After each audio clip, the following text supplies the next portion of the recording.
Yes, that's a good boy. Yes, Bear's a good boy. Yes, he is. I know, you want to go play with the other doggo. Alright, you can go play. Alright, folks, it's another day. Um, Quick PSA. Bear is not an outside dog. He is an inside dog. He's my inside German Shepherd.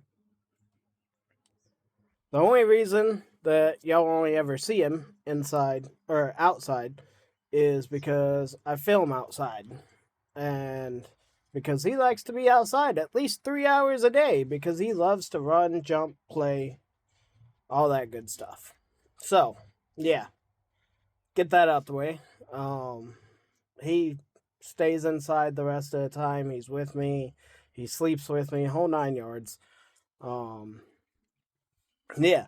So today, it's gonna be a bit of a longer video. It'll go past the 3 minute mark that I can use for reels and whatnot. So if you want to see the full video, hear the full story, um, go check out my YouTube account, Chris X Bear. I'll put the link below or somewhere attached to this reel. Without further ado, we're doing Chris's story again. So, and this story is going to be a little bit, yeah, we'll just jump into it, right? So it's about what it's about is when I went through a weird headspace, realizing my mortality. And we'll get to that, and it'll all make sense later. So this happened probably about a year ago now. We were one of, I was still in the Navy. We were one of the ships that got chosen to go assist with the Houthi rebels, and we were also over in the Middle East during the time of the first Iran-Israel strikes.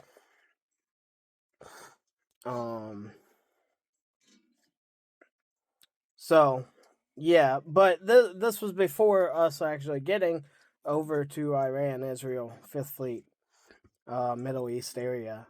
We were on our way there, and we only had one small opportunity.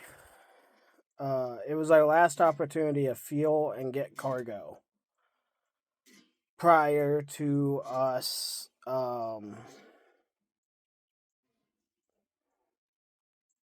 entering the Middle East area, right? So, man, this curl just doesn't want to go away today, does it?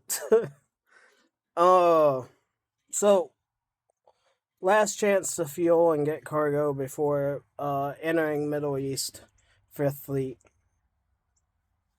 and I was PIC for cargo, doing a highline transfer, and I'm not gonna get into all that, but we're taking cargo, and it was really rough weather. We actually had to abandon doing it the day prior because of how bad the weather was, and the weather wasn't really any better this time. We just pushed through and had to get it done because it was our last opportunity before we had to be over in Fifth Fleet area. So we're trying to get food on board, we're trying to get fuel, all that good stuff. I'm on midships, we're doing cargo, and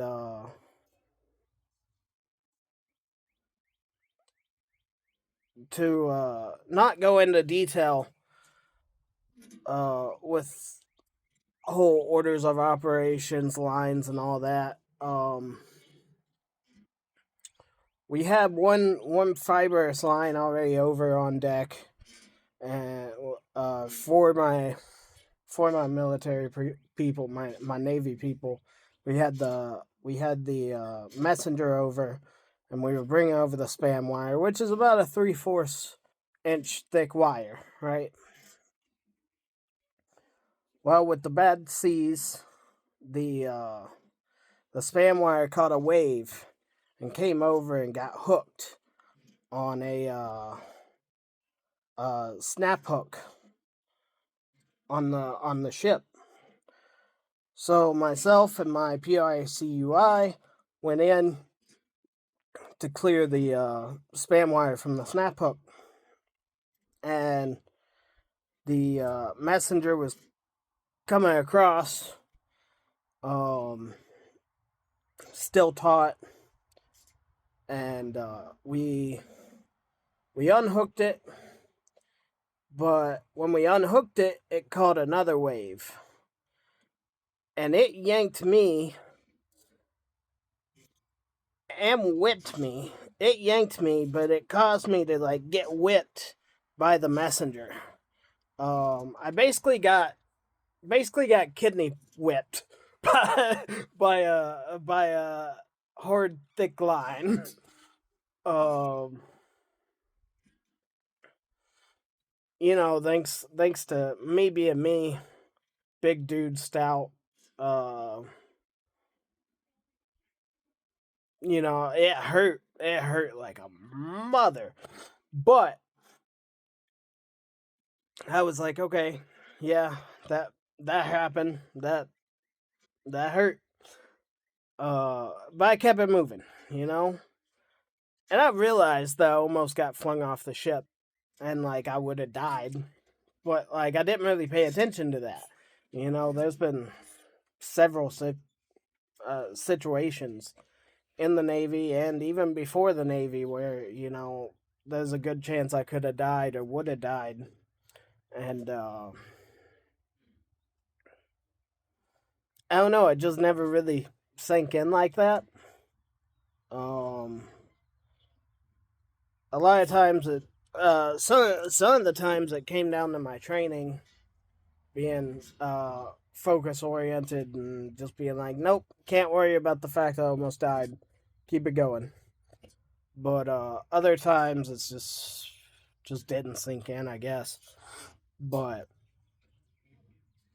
um, I do we get done with the evolution. We managed to make it go more or less well. We lost a couple pallets and whatnot, but for the conditions it was, honestly, it was fantastic. Managing to even complete the evolution like we did. So, um, anyhow, so I'm laying there at night. That night, um, in my rack, and I realized, like, damn, I almost, I almost died, and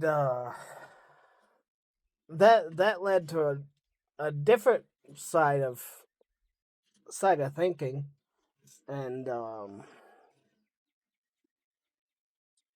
started thinking about all the other times that you know I'm lucky to be alive. But because I started thinking about all that and realizing that my own mortality came into focus, the fact that like, well, and it's a hard thought to explain because most people they